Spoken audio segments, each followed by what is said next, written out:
আমরা শঙ্কা করছি আগামী নির্বাচনকে বানচাল করার জন্য নির্বাচনের প্রক্রিয়ার যেই প্রক্রিয়াটি রয়েছে সেটিকে বাধাগ্রস্ত করার জন্য জাতীয় পার্টির মাধ্যমে আমাদের পার্শ্ববর্তী দেশ ভারত, পুনরাবৃত্তি করছে, আমাদের পার্শ্ববর্তী দেশ ভারত এবং আওয়ামী লীগের যেই অর্থনৈতিক যে শক্তিগুলো ছিল তারা জাতীয় পার্টির মাধ্যমেই হচ্ছে বাংলাদেশকে অস্থিতিশীল করার চেষ্টা করে।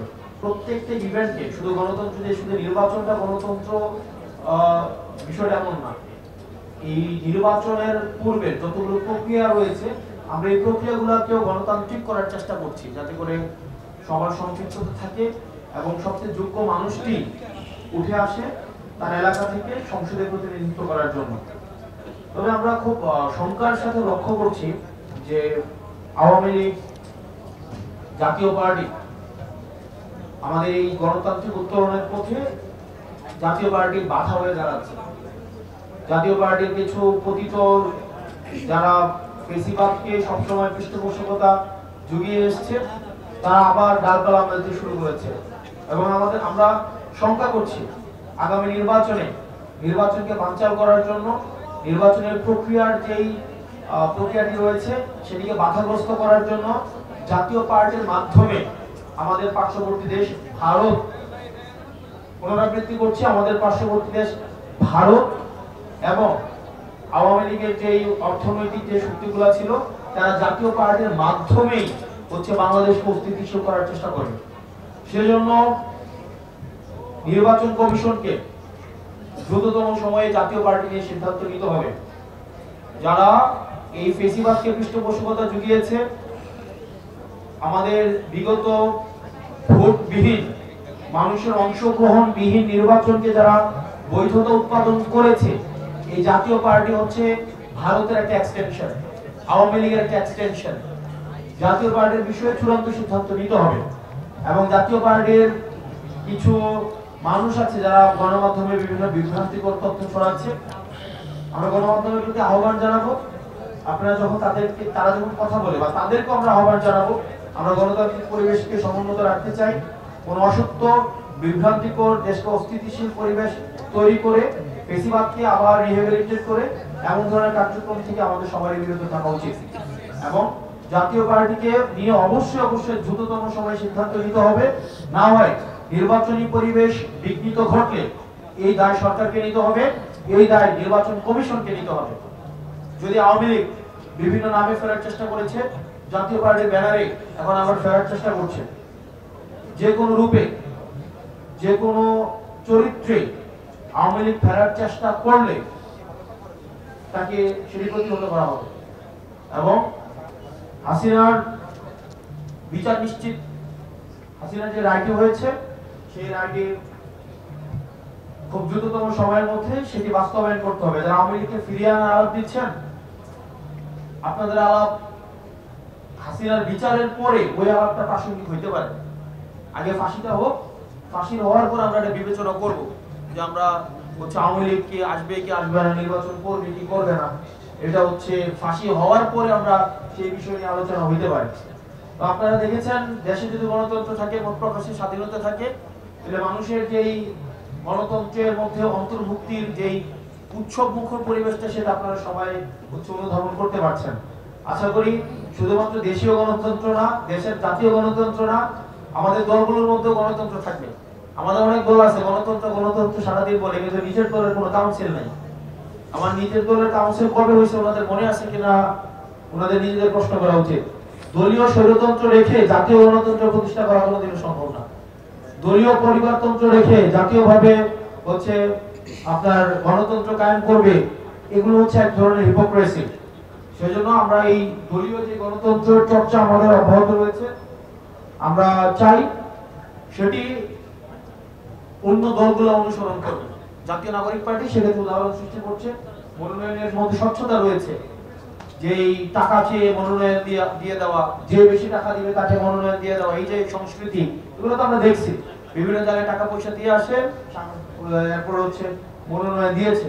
সেগুলো থেকে আমাদের উত্তরণের পথে আমরা হাঁটছি, আমরা উদাহরণ তৈরি করছি। আমরা নতুন বন্দোবস্ত বলতে যেটা বুঝাই, এটাই আসলে নতুন বন্দোবস্তের একটা নতুন বন্দোবস্ত। তো এটা নির্দিষ্ট কোনো প্যাকেজ না, এই রাজনৈতিক সংস্কৃতির সমন্বয় হচ্ছে নতুন রাজনৈতিক বন্দোবস্ত।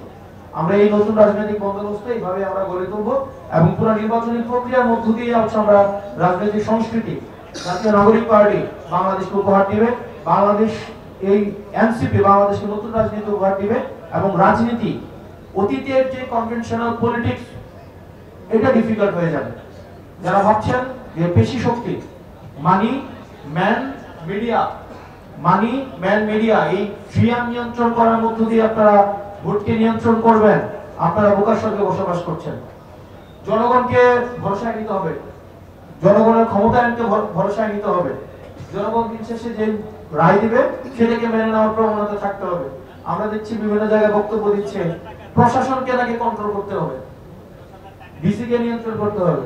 তো ডিসি এসপি এগুলো তো ভাগাভাগি চলতেছে, এখন মধ্যরাতে ডিসি পুনর্গঠিত হয়। তো এগুলা থেকে বের হয়ে আসতে হবে। আর প্রশাসনের কাছে আমরা উদাত্ত আহ্বান জানাবো,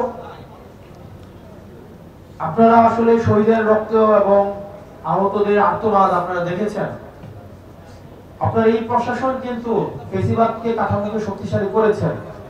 তা আপনারা এটা ভাবেন না যে আবার পোস্টিং প্রমোশনকে আপনারা সামনে রেখে আবার একটা পাতানো নির্বাচন আয়োজনের সহায়ক আপনারা হবেন। আপনাদেরকে যদি বাধ্য করে কেউ, কোন রাজনৈতিক দল আপনাদেরকে বাধ্য করে, আপনারা জনতার কাতারে নেমে আসেন, আপনাদের রিজিকের কোনো অভাব হবে না। আপনারা যথেষ্ট মেধাবী মানুষ, যথেষ্ট যোগ্য মানুষ, আপনারা মেধার স্বাক্ষর রেখে আপনারা হচ্ছে সিভিল সার্ভিসে গিয়েছেন। এখন আপনাদেরকে যদি কেউ বাধ্য করে আপনারা সেটা মানুষের সামনে প্রকাশ করুন, আপনারা জনতার কাতারে নেমে আসুন, রিজিকের ফয়সালা আল্লাহ করবেন। তো সেই জন্য যে রাজনৈতিক দলগুলো প্রশাসনকে ভাগ-বাটোয়ারা করছেন, আপনারা প্রশাসনকে ভাগ-বাটোয়ারা করে এই পথ থেকে সরে আসেন। আগামী নির্বাচন প্রশাসনকে কন্ট্রোল করে যে ডিসি যাকে বলবো তাকে ধরবে, যাকে বলবো তাকে ছাড়বে, এই নির্বাচন হবে না। আবার আরেক দল বলে হচ্ছে বিএনপির এক প্রার্থী বলতেছে যদি ধানের শীষ ব্যালটে না থাকে তাহলে ব্যালটের মধ্যে ধানের শীষ ছাপাই আমরা সেই ব্যালট হচ্ছে দিয়ে দিব। মানে এই যে একটা টেস্ট কেস হয়ে যাচ্ছে আর কি, দাম্ভিকতার অহংকারের একটা টেস্ট কেস।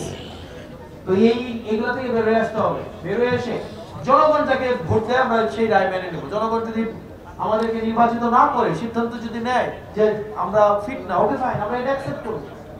কিন্তু জনগণকে বাধ্য করে ভোট কেন্দ্র দখল করার যে মহড়া আপনারা দিচ্ছেন এখনই, এটা কিন্তু স্বাভাবিক নির্বাচনের বার্তা দেয় না। আপনারা হচ্ছে আওয়ামী কালচারের দিকে আবার চলে যাচ্ছেন। তো গণমাধ্যমের প্রতি আহ্বান থাকবে, গণমাধ্যম এক্ষেত্রে ওয়াচডগের ভূমিকা পালন করবে। আপনারা গণমাধ্যম চেষ্টা করে নিরপেক্ষতা ধরে রাখার জন্য। গণমাধ্যমের ভূমিকা কিন্তু এক্ষেত্রে সবচেয়ে বেশি গুরুত্বপূর্ণ। আপনারা যারা নিরপেক্ষ সাংবাদিক, আপনারা বস্তুনিষ্ঠতার সাথে পেশাদারিত্বের সাথে আপনারা সাংবাদিকতা পরিচালনা করেন, আপনাদের প্রতি আমাদের অশেষ কৃতজ্ঞতা রয়েছে। আমরা চাই আপনাদের নিষ্ঠা, আপনাদের প্রজ্ঞা, পেশাদারি যে বস্তুনিষ্ঠতা সেটি আপনারা বজায় রেখে আগামী নির্বাচনে শুধুমাত্র যে রাজনৈতিক দলগুলোর যে ভূমিকা রয়েছে বিষয়টি আমার নয়, আপনাদের একটা গুরুত্বপূর্ণ ভূমিকা রয়েছে। আপনারা সেই জায়গায় আপনাদের পেশাদারিত্বের প্রমাণ দিবেন। ওই আমাদের আগের যেই আমরা দেখছি যে ইয়া থেকে সময় টেলিভিশনের ওই যে অফিসার পরিচালক ছিল এখানে বাংলা মোটর না, ওখান থেকে হচ্ছে প্রেসক্রিপশন লিখে দিত কে যাবে কে যাবে না, কোন ফুটেজ যাবে কোন ফুটেজ যাবে না। তো আমরা চাই 5 আগস্টের পরে আপনারা যেভাবে সাহসিকতার সাথে সাংবাদিকতা করছেন, আমরা চাই যেই ভুল করুক আপনারা সেটা মানুষের সামনে উপস্থাপন করুক, মানুষ সেটা রায় দেবেন। ভালো থাকবেন, ধন্যবাদ সবাইকে।